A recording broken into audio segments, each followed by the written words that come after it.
여러분 안녕하십니까? 건강보감의 김태중입니다.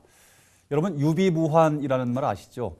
준비가 철저하면 근심이 사라진다라는 뜻인데요. 100세 시대를 살아가고 있는 요즘 건강함을 잘 유지하기 위한 비결에는 어떤 것들이 있을 수 있을까요? 규칙적인 식사와 운동, 스트레스 받지 않기 여러 가지 것들이 있을 수 있는데요. 건강검진을 빼놓을 수 없을 것 같습니다. 건강보감 이번 시간에는 건강검진의 중요성에 대해서 얘기를 나눠보겠습니다.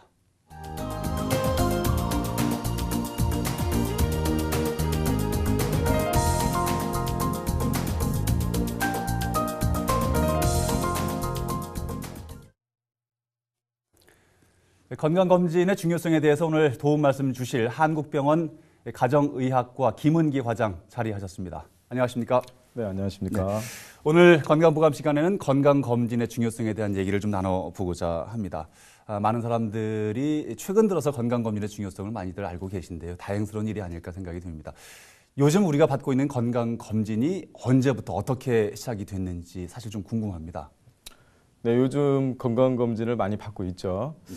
건강검진의 역사를 살펴보면 1861년도에 영국 의사 도벨이라는 사람이 외견상 건강한 사람도 건강검진을 받아야 한다라고 주장한 것이 시초가 되겠습니다. 1861년이면 굉장히 오래됐네요. 네, 오래됐죠. 아하. 그 이후에 네. 1922년도에 미국 의사협회에서 건강검진을 승인함으로써 건강검진이 크게 발전할 수 있는 계기가 됩니다. 예. 그렇다면 우리나라에 도입된 것은 언제쯤입니까?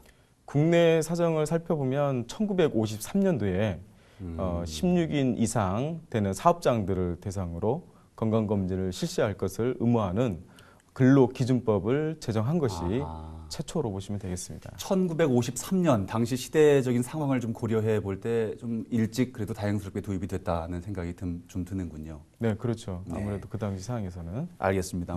건강검진의 궁극적인 목적은 병의 예방이 아닐까 생각이 듭니다만 그래도 선생님들이 보시는 궁극적인 건강검진의 목적이라 그러면 어떻게 보십니까?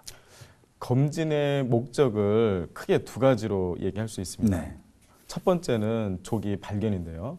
질병이 어느 정도 진행이 된 다음에 발견이 된다면 치료도 어렵고 그렇죠. 또 그 사람의 어떤 경제적인 심리적인 고통이 클 수밖에 없습니다. 네. 그렇기 때문에 조기에 진단해서 치료하는 것이 굉장히 중요하다고 말씀드릴 수 있고요. 네네.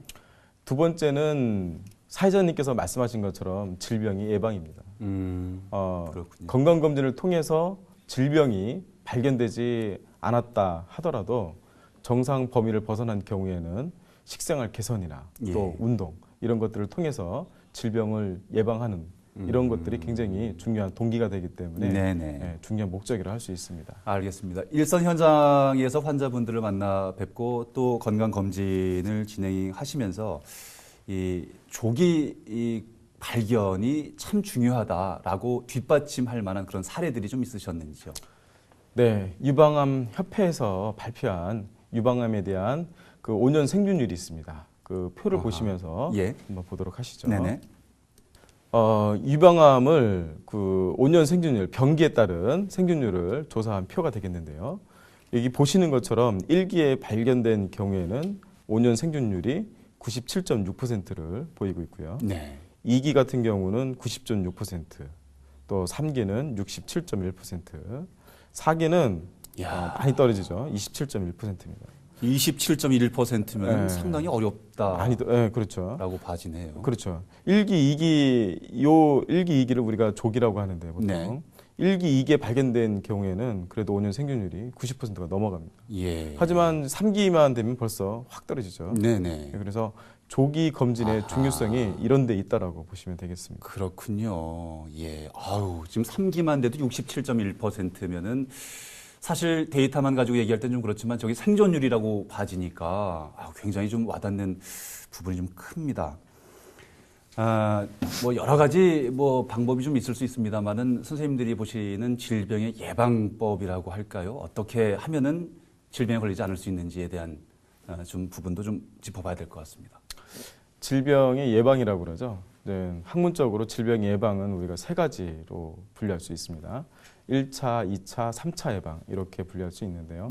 1차 예방이라고 하는 것은 질병이 생기기 이전에 내가 식생활을 개선한다든지 운동한다든지 술 담배를 끊는다든지 가장 뭐 현명한 네, 그렇죠. 네. 이제 그러한 노력들을 통해서 질병이 아예 생기지 않게 예방하는 것이 1차 예방이 되겠고요. 네. 2차 예방이라고 하는 것은 질병이 생겼다 하더라도 조기에 발견해서 조기에 치료하는 것. 그런 것이 이제 2차 예방이 되겠습니다. 네네. 끝으로 3차 예방이 있는데 3차 예방은 질병이 어느 정도 진행이 된 다음에 치료하는 우리 약물 치료나 수술 치료, 재활 치료 이런 것들을 이야기하는데 네. 아무래도 효과적인 면에서 많이 떨어지겠죠. 아하, 네, 그러다 그러겠습니다. 보니까 건강검진에서 중요시 여기는 것이 1차와 2차 예방이 되겠습니다. 지금 선생님 말씀하시니까 생각이 납니다만은 일반 직장인들 뭐 회식하랴 사람 만나랴 어떻게 그 술 담배 이런 거 다 줄일 수 있겠냐 이렇게 얘기를 하잖아요. 말씀을 들으니까 다 일정 부분 다 핑계다라는 생각이 다시 한번 좀 드는군요. 자기 자신의 의지가 굉장히 중요할 것 같습니다. 그렇다는 생각이 좀 듭니다. 검진을 받다 보면 뭐 여러 가지 질환들을 전부 다 섭렵하기는 좀 어려울 수 있는데 주요 질환, 주요 질병들 어떤 것들이 검진의 대상이 됩니까? 검진을 한두 번은 다 받아보셨을 거예요. 네, 보시면 예. 비만이라든지 또 고혈압, 당뇨, 고지혈증 우리가 흔히 이것을 성인병이라고 합니다. 예. 이런 성인병을 발견하는 목적도 있고 또 더욱 중요한 것은 각종 암들 이런 암들을 발견하는 데 목적이 있다고 할 수가 있는데요. 예. 흔히 3대 생활습관병이라고 하는 게 있어요. 3대 생활습관병. 네, 예. 네. 그 3대 생활습관병이라는 것이 뭐냐면 암, 또 뇌혈관 질환, 뇌혈관 질환. 심장 질환 이 세 가지를 의미합니다. 네. 근데 이 세 가지가 공교롭게 우리나라 사망률에서 1, 2, 3등을 다 차지하고 있습니다. 검진은 바로 이러한 3대 생활습관병 위주로 검진을 한다라고 보시면 되겠습니다. 그렇군요. 그렇다면은 물론 이제 최근에는 질환이나 질병이 자꾸 젊은 세대 쪽까지 많이 내려오고는 있습니다만 나이에 따라서 검진 항목, 검사 항목도 좀 다르지 않을까 좀 생각이 들거든요. 나이별 검진 항목은 어떻게 구분이 됩니까? 뚜렷이 권고하고 있는 것은 없습니다. 하지만 20, 30대 같은 경우는 간단한 혈액 검사만으로도 충분할 것 같고요. 40대가 되면 네. 우리 몸에 변화가 일어나는 시기입니다. 그러니까 생체 내 호르몬의 변화라든지 여러 가지. 네. 그래서 40대가 되면 꼭 한 번씩 검진을 받으라고 말씀드리고요. 국가에서는 암에 대해서 우리가 중요시 여기는 암에 대해서 권장하고 있는 연령대가 있습니다. 네. 표를 보시면서 한번 그러시죠. 보도록 하시죠. 네. 연령에 따른 그 암에 대한 검진 나이인데요. 네. 위암 같은 경우 제일 많죠, 위암이. 아하. 이 위암 같은 경우는 40세 이상 성인을 대상으로 해서 위내시경이나 위장조형 촬영을 2년에 한 번씩 받으라고 권고하고 있습니다. 2년에 한 번씩. 네네. 예. 두 번째 간암 같은 경우에는 40세 이상 고위험군. 여기서 고위험군이라고 하는 것은 B형 간염이 있다든지 또 C형 간염이 있다든지 아하. 또 간경화가 예. 있다든지 예. 이런 분들을 말합니다. 이런 분들은 이제 간 초음파하고 혈액 검사 중에 알파 테아 단백이라는 검사가 있어요. 이 두 가지를 꼭 같이 해주셔야 됩니다. 그래서 네. 이것을 6개월에 한 번씩 검진할 것을 권고하고 있습니다. 또 요즘 많이 하고 있는 대장암 검사 있죠. 네, 대장암은 요새 뭐 굉장히 젊은 층에서도 많이 발견이 되고 있다고 하던데. 네네네. 아마 식생활 때문에 그런 것 같은데요. 아하. 대장암 같은 경우는 50세 이상 성인들을 대상으로 해서 분변 자멸 반응 검사를 또 하고 대장 내시경을 하라고 권고하고 있습니다. 유방암 같은 경우에는 40세 이상 여성에서 유방 촬영술을 2년에 한 번씩 하라고 되어 있고요. 예. 최근에는 이제 빈도수가 많이 떨어지긴 했지만 자궁경부암 30세 이상 여성에 대해서 자궁경부 세포진 검사를 2년에 한 번씩 하라고 권고하고 아하. 있습니다. 지금 말씀하셨던 사항들은 일반 병원에서 권고를 하는 사항이죠. 예를 들면 나이가 뭐 맞지 않더라도 본인이 조금 의심되는 부분이 있으면 얼마든지 더 일찍 받아도 무방하지 않나 생각이 드는데. 네, 그렇죠. 가족력이 있다든지 내가 스스로 돌아봤을 때 그 식생활 습관 뭐 이런 아하. 예를 들면 짜게 먹는다든지 네. 기름진 음식을 좋아한다든지 한다든지. 술 담배를 많이 한다든지 이런 사람들은 아무래도 검진을 조금 더. 저런 주기보다는 좀 더 일찍 하시는 게 좋을 듯 싶습니다. 알겠습니다. 아마 시청자분들께서도 본인이 잘 아실 거예요. 나는 조금 일찍 해야겠다. 네. 나는 조금 나중에 해도 되겠다는 생각이 들 것 같습니다. 검진을 받다 보면 여러 가지 질환들이 많이 우리 주변에서도 확인이 되곤 하는데 주로 건강 검진을 통해서 발견되는 질환들은 어떤 질환들이 있었습니까? 요즘에 성인병이 많이 증가하고 있습니다. 비만이라든지, 역시 성인병이 많군요. 네네, 고혈압, 당뇨, 고지혈증 이런 질환들이라든지 또 암도 요즘에는 많이 증가하고 있죠. 각종 암들이라든지 네. 또 폐결절 이것도 굉장히 많이 증가하고 있고요. 폐결절. 네네. 네. 초음파상에서 간 낭종이나 간 혈관종 뭐 이런 질환들이 검진에서 많이 보이는 질환들입니다. 저희 우리 부모님 세대들 특히 아마 이 질환 한두 가지 안 갖고 계신 분들이 없을 정도로 많은데 고혈압하고 당뇨 얘기 안 할 수 없습니다. 고혈압하고 당뇨 먼저 기준부터 좀 한번 짚어볼까요? 네, 고혈압의 기준은 많이들 알고 계실 텐데요. 고혈압의 기준은 수축기 혈압과 이완기 혈압을 봤을 때 수축기 혈압이 140 이상, 네. 또 이완기 혈압이 90 이상, 예, 이런 경우를 이제 고혈압이라고 얘기를 하는데요. 네네. 참고로 정상의 기준도 알고 계셔야 됩니다. 정상의 기준은 수축기 혈압이 120 이하, 네. 또 이완기 혈압이 80 이하입니다. 80 이하. 아하. 그러면 이제 중간에 뜨는 그룹이 있죠. 그렇죠. 예. 네, 그 그룹들을 우리가 높은 정상 또는 고혈압 전 단계 그룹이라고 해서 고혈압으로 갈 가능성이 높기 때문에 식생활 개선, 운동 이런 것들이 꼭 필수인 그룹으로 보시면 되겠습니다. 120에서 140 사이, 80에서 그렇죠. 90 사이에 네네네. 있는 분들. 네네네. 그렇군요. 네, 그게 이제 그 또는이기 때문에 두 가지를 다 만족하는 것이 아니라 수축기 혈압 또는 이완기 혈압 둘 중에 하나만 걸려도 그 그룹에 해당이 됩니다. 둘 중에 한 군데만 네네네네. 가더라도.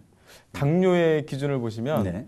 당뇨는 요즘 엄격하게 기준이 적용이 돼서 옛날에는 110까지가 정상이었는데 네. 지금은 100 이하를 정상으로 보고 있습니다. 100 이하. 예, 공복시 혈당이. 아하. 예, 당뇨의 기준은 공복시 혈당이 126 이상일 때 요거를 우리가 당뇨라고 합니다. 네, 그 그렇군요. 사이에 있는 그룹을 우리가 공복 혈당능 장애, 혈압과 마찬가지로 고위험군이라고 보시면 되겠습니다. 예. 이 그룹들이 역시 또 식생활 개선과 그렇군요. 운동이 꼭 필수인 그룹으로 보시면 되겠습니다. 너무들 많으세요, 주변에. 많죠. 예. 안타까운 일인데요. 하여튼 어떻게 하든지 하여튼 지금 이미 질환을 갖고 계신 분들은 잘 개선을 해 나가셔야 될 거고 그렇지 않은 분들은 좀 예방을 했으면 좋겠는데 안타까운 일들이 많습니다. 앞서서 선생님 말씀하셨던 폐결절 얘기를 하셨었는데 조금 생소하신 분들도 계십니다. 폐결절은 어떤 병이고 또 발견이 되면 어떤 조치가 취해지는 질환입니까? 폐결절이라고 하면 혹이죠. 쉽게 얘기하면. 네, 폐 실질에 쌓인 결절, 폐결절인데 폐결절이 3cm가 넘어가면은 보통 네. 암일 가능성이 높습니다. 네, 그렇습니까? 네. 3cm 이하라 하더라도 전에 있던 사진과 비교했을 때 결절이 커졌다든지 또 아니면 처음 내가 폐결절을 발견했다든지 이런 분들은 CT를 꼭 찍어서 확인하시는 것이 좋습니다. 지금 폐결절이라 하면 암으로 간다면 이게 폐암이 되는 거? 그렇진 않고요. 간별 진단이 어려운 부분이 있기 때문에 이제 그런 부분 때문에 추적 관찰이 필요한다든지 정밀 검사가 필요한 부분이 있는 것입니다. 그렇군요. 네. 하지만은 그 전에 있던 사진과 비교했을 때 네. 크기 변화가 없다든지 또 확실한 양성 석회화를 동반한 결절이라든지 이런 경우에는 추적 관찰만으로도 충분한 것으로 알려져 있긴 한데요. 예. 가능하면 폐결절이 나오면 의사 선생님과 상담하시는 것이 좋을 듯 싶습니다. 어떤 분들이 그런 쪽 질환에 걸리기 쉽습니까? 물론 아무래도 담배 피시는 분들이 역시나. 위험성이 높고 또 유전적인 소인도 있을 수 있고 뭐 이런 여러 가지 원인들이 있을 수 주변 있습니다. 작업 환경에 환경도 영향이 영향이 있을 수 있고요. 예. 그렇죠. 그러나 우리가 좀 할 수 있는 것들 중에 하나는 일단 금연하는 거. 네, 금연이 아주 중요하죠. 상당히 많이 좀 줄일 네. 수 있는 네, 그렇죠. 부분이겠다 생각이 들었습니다. 간낭종, 간혈관증에 관련된 얘기도 아까 전에 조금 언급을 하셨었는데 이 부분도 좀 짚어주시겠습니까? 초음파를 하다 보면 제일 많이 발견되는 것이 아마 간낭종, 간혈관종일 겁니다. 많이 발견이 되는 질환. 네, 지방간과 더불어서 간낭종, 간혈관종이 제일 많이 발견되는 질환 중에 그렇군요. 하나인데요. 예. 간낭종의 경우는 우리가 흔히 무록이라고 그러죠. 40대에서 한 60대 사이에 네. 여성들이 많이 발생한다고 알려져 있고요.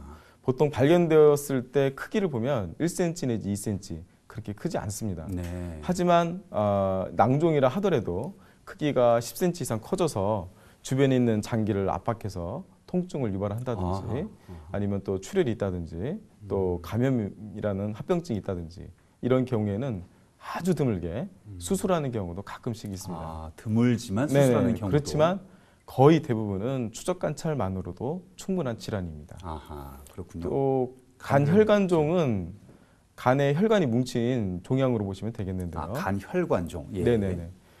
간혈관종 역시 양성 종양 중에 하나입니다. 그렇기 때문에 간 낭종과 더불어 추적 관찰만으로도 충분한데요. 예.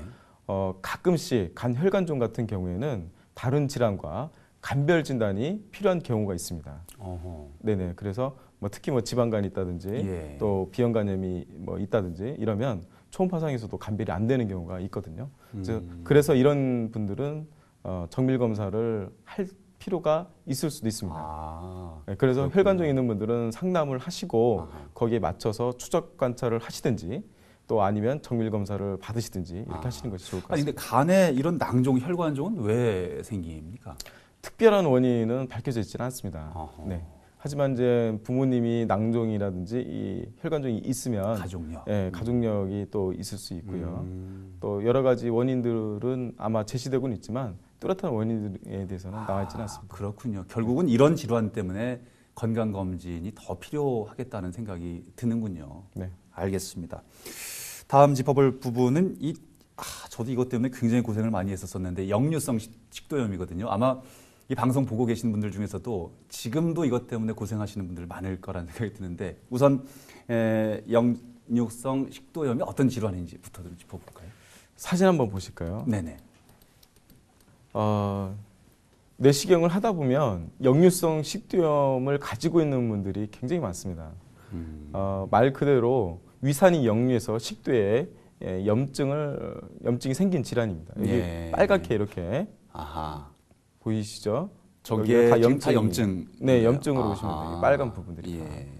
그래서 특히 위하고 식도 경계 부위 네. 이 부위에 잘 염증이 생긴다고 되어 있고요. 지금 이 정도 환자분이시면 굉장히 심각한 상태입니까? 네, 좀 진행된 상태죠. 그래서 약물 치료가 필요합니다. 이런 분들은 증상을 보면은 우리가 신트림이 많이 나온다고 그러고요. 네. 또 가끔씩 만성 기침을 해서 감기로 오인하는 경우도 있는데 검사를 해봤더니 역류성 식도염 때문에 또 만성 기침이 있는 경우도 있고요. 또 흉통을 호소하는 경우도 있습니다. 네, 다양한 증상을 유발할 수 있기 때문에 검사를 받아서 확인하시는 것이 좋을 듯 싶습니다. 예. 저도 참 고생을 많이 했었었는데 약을 먹어도 금방 가라앉지 않고 또 좀 가라앉는 듯 하면서 다시 또 재발하기도 하고 그러던데 예방 관리 어떻게 해야 됩니까? 네, 그 식생활의 관리가 굉장히 중요한데요. 첫 번째로 우리가 체중이 많이 나가신 분들은 확실히 역류성 식도염이 많이 발생한다고 알려져 있습니다. 체중이 많이 나가는 사람? 네네. 아하. 과체중이나 비만 그룹들이. 그래서 체중 조절이 역류성 식도염 증상 개선에 도움이 됩니다. 아, 네, 그래서 그렇군요. 운동하시고 체중 조절하시고. 예. 두 번째는 과식과 야식을 많이 하게 되면은 네. 아무래도 역류성 식도염 증상이 훨씬 더 많이 발생하는 것으로 알려져 있고요. 그렇군요. 또 주무실 때 베개를 약간 높여서 주무시는 것이 증상 예방에 도움이 된다고 알려져 있습니다. 머리를 약간 높게. 예. 그렇군요. 또 음식 중에서는 카페인이 들어있는 음식들, 커피라든지 녹차, 뭐 이런 콜라 이런 음식들, 아하. 또 주스류, 예. 토마토나 오렌지 주스, 예. 또 초콜릿 이런 것들, 이런 음식들은 가급적이면 피하시는 것이 좋습니다. 그렇군요. 네. 알겠습니다. 대장 내시경 얘기도 좀 한번 짚어보겠습니다. 요즘 너무나 많은 젊은 분들께서 대장 내시경 받고 계신데 대장암 발생률이 굉장히 높아졌다고 그래요. 발견되는 용종도 있다고 하고 전체적으로 좀 한번 짚어보겠습니다. 어떻게 진단을 먼저 합니까? 대장암이 지금 남성에 있어서 그 암 순위를 보면 위암 다음으로 지금 많이 발생하는 암으로 되어 있습니다. 그렇군요. 네, 그래서 많이들 하고 계시죠. 대장암 같은 경우는 대장 내시경, 대장 조형 촬영을 통해서 진단을 하게 되는데요. 네. 대장 내시경 할 때 주의할 사항들이 있습니다. 네네. 대장 내시경 할 때 약 먹고 그냥 바로 대장 내시경 받으면 될 걸로 생각을 하는데 네. 주의할 점 몇 가지만 제가 알려드리겠습니다. 예. 적어도 3일 전에는 씨 있는 과일, 포도라든지 수박, 참외 네. 이런 과일들을 먹으시면 안 됩니다. 아하. 대부분이 장에 그대로 남아있기 때문에 시야 확보가 안 됩니다. 아, 그래서 내시경에 그것들이 다 보여서 소화가 안 되고 그대로 남아 있습니다. 그렇군요. 네, 그렇기 때문에 씨 있는 과일들을 피해 주시고 최소 3일 전부터는 네네. 예. 같은 의미로 김이라든지 다시마 이런 해초류 있죠. 예. 역시 마찬가지입니다. 아, 그리고 잡곡밥, 네. 흑미밥 역시 마찬가지입니다. 음, 두 번째는 아스피린을 먹고 있는 분들이 계신데요. 네. 우리가 대장 내시경을 하다 보면 조직 검사나 용종 절제술을 하는 경우가 있습니다. 예. 그런 경우에 출혈이 멈추지 않을 수가 있습니다. 그래서 아스피린을 복용하고 있다면 적어도 일주일 전에는 끊는 것이 좋겠습니다. 네. 또 마지막으로 대장 내시경을 하는데 아침에 밥을 먹고 오시는 분들이 계세요. 아, 이거 뭐 좀 네. 기본. 약을 먹기 때문에 괜찮다고 하고 약을 먹고 밥을 먹고 이런 아. 분들이 계시는데 가급적이면 전날에는 미음이나 죽을 드시고 아침에는 금식하시는 것이 좋을 듯 싶습니다. 네. 그 대장 내시경을 받다 보면 주로 많이 얘기하는 그 용종 얘기를 하거든요. 어떤 게 용종이고 또 용종이 발견되면 어떻게 되는 건지도 좀 궁금합니다. 용종이라고 하는 것은 대장 점막에 돌출되어 있는 혹을 용종이라고 합니다. 용종의 종류는 비종양성 용종과 종양성 용종 이렇게 분류할 수가 있고요. 비종양성 용종은 염증성 용종, 또 증식성 용종 이 두 가지는 크게 암하고는 연관이 없기 때문에 그냥 평상시대로 관찰만 하시면 되고요.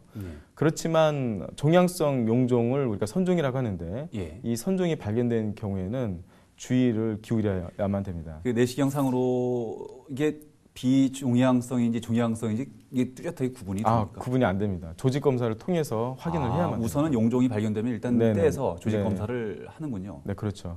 그래서 선종이 발견되었을 때 선종별로 발암 가능성이 차이를 보이는데요. 한번 보도록 하시죠. 예예. 선종의 종류는 세 가지 정도가 있습니다. 관상 선종의 경우에는 발암 가능성이 5 내지 6%입니다. 관상 육모상 선종은 20%, 육모상 선종은 약 35%까지 높아지는 것으로 되어 있습니다. 그렇군요. 그래서 이쪽으로 갈수록 좀 더 대장 내시경을 자주 해야 되는 그룹으로 보시면 되겠습니다. 아, 그렇군요. 네, 알겠습니다. 오늘 뭐 건강검진과 관련돼서 한두 가지 자꾸 여러 가지 여쭤보다 보니까 금방 준비된 시간이 다 가버리고 말았는데요. 그래도 요즘에는 우리 일반 시청자분들께서 건강검진의 중요성을 많이 알고 계셔서 많이들 참여하고 계신데 이번 기회를 통해서 건강검진의 중요성 내지는 뭐 우리 시청자분들께 당부하시고 싶은 말씀 있으면 끝으로 한 말씀 부탁드리겠습니다.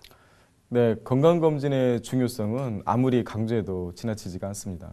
우리 옛날 속담에 소 잃고 외양간 고친다 이런 속담이 있죠. 네. 나중에 후회도 소용이 없습니다. 뭐 지금 시청자 여러분 나는 괜찮겠지 나는 아니겠지 이런 생각을 가지고 계신다면 그 생각을 버리시고 근처에 있는 병원에서 꼭 한번 검진을 받아보시기 바랍니다. 네, 알겠습니다. 오늘 건강검진의 중요성에 대해서 얘기를 나눠봤는데 오늘 도움 말씀 한국병원 가정의학과 김은기 과장 자리에 함께 하셨습니다. 오늘 말씀 고맙습니다. 네, 감사합니다. 선생님께서도 그런 말씀하셨었는데 뭐 여러 가지 뭐 나누고 양보할 것들이 있습니다만은 건강만큼은 참 양보하기 어려운 부분이 아닌가 생각을 해봤습니다. 건강보감 다음 시간에 다시 찾아뵙겠습니다. 여러분 고맙습니다.